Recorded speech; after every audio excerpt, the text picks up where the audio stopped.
Telangana CM Revanth Reddy సొంత party నేతలకే warning ఇచ్చారా?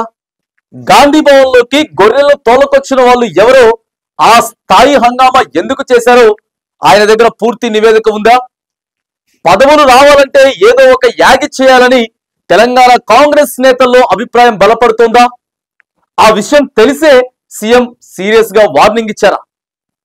అసలు ఏంటి ఆ గొర్రెల గోలేంటి ఒకసారి చూద్దాం. తెలంగాణ కాంగ్రెస్ హెడ్ క్వార్టర్స్ గాంధీ భవన్ లోకి ఏకంగా గొర్రెలను తోలుకొచ్చి ధర్నా చేశారు గొల్ల కురుమలు. గంటకు పైగా గాంధీ భవన్ లో నానా హంగామా జరిగింది.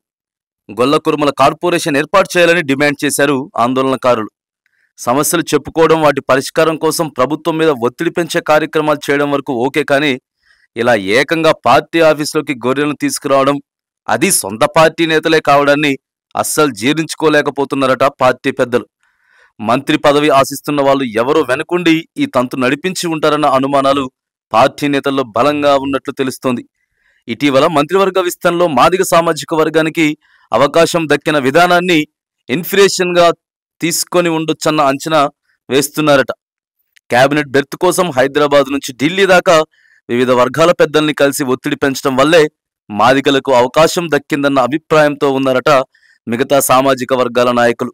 అందుకే మలి విస్తరణలో ఛాన్స్ కోసం ఇప్పటి నుంచి ఒత్తిడి పెంచే ప్లాన్లో ఉన్నట్లు చెప్పుకుంటున్నారు. అయితే పార్టీ రాష్ట్ర వ్యవహారాల ఇన్ఛార్జ్ అధిష్టానం పెద్దల్ని కలిసి మంత్రి పదవి కోరడం, ఇతరత్రా పదవులను ఆశించడంలో తప్పు లేదు, కానీ సొంత పార్టీ కార్యాలయం ముందే ధర్నాలు చేయించడం క్రమశిక్షణ రాహిత్యమే కాక పూర్తి బాధితారాహిత్యమని భావిస్తున్నారట సీఎం రేవంత్ రెడ్డి.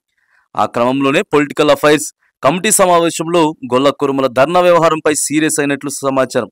క్రమశిక్షణ ఉల్లంఘిస్తే కఠినంగా వ్యవహరిస్తామంటూ కటువుగానే తేల్చి చెప్పారు ఆయన. ఇటీవల కార్పొరేషన్ పదవులు పార్టీ కమిటీలు వేసినందున అందులో యాదవులకు పూర్తి స్థాయి ప్రాధాన్యత ఇవ్వలేదని ఆ ఫీలింగ్ లో ఉన్నారట సామాజిక వర్గానికి చెందిన కొందరు నేతలు. వాళ్ళంతా ప్రత్యేక సమావేశాలు పెట్టుకోవడం, నాయకుల దగ్గర యాదవులకు గుర్తింపు లేదా అని మాట్లాడడం లాంటి అంశాలన్నింటినీ పరిగణలోకి తీసుకొని సీఎం మాట్లాడినట్లు తెలుస్తోంది. గాంధీ భవన్ ఘటన వెనుక సొంత పార్టీ నాయకులు ఉన్నారన్న అనుమానాలు బలంగా ఉన్నట్లు తెలుస్తోంది. పదవులు ఆశిస్తున్న నాయకుల్లో ఎవరో ఒకరు అలా చేసి ఉంటారని అనుమానిస్తున్నారట. కారణం ఏదైనా జరుగుతున్న పరిణామాలపై మాత్రం సీఎం కాస్త సీరియస్ గానే ఉన్నట్లు సమాచారం.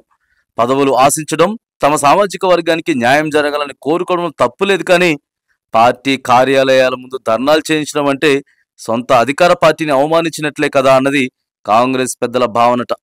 తాజా హెచ్చరిక ద్వారా అలాంటి వాళ్ళ మీద తాను ఓ కన్నేసి ఉంచానన్న సంకేతం కూడా ముఖ్యమంత్రి పంపి ఉండొచ్చని అంచనా వేస్తున్నాయి రాజకీయ వర్గాలు.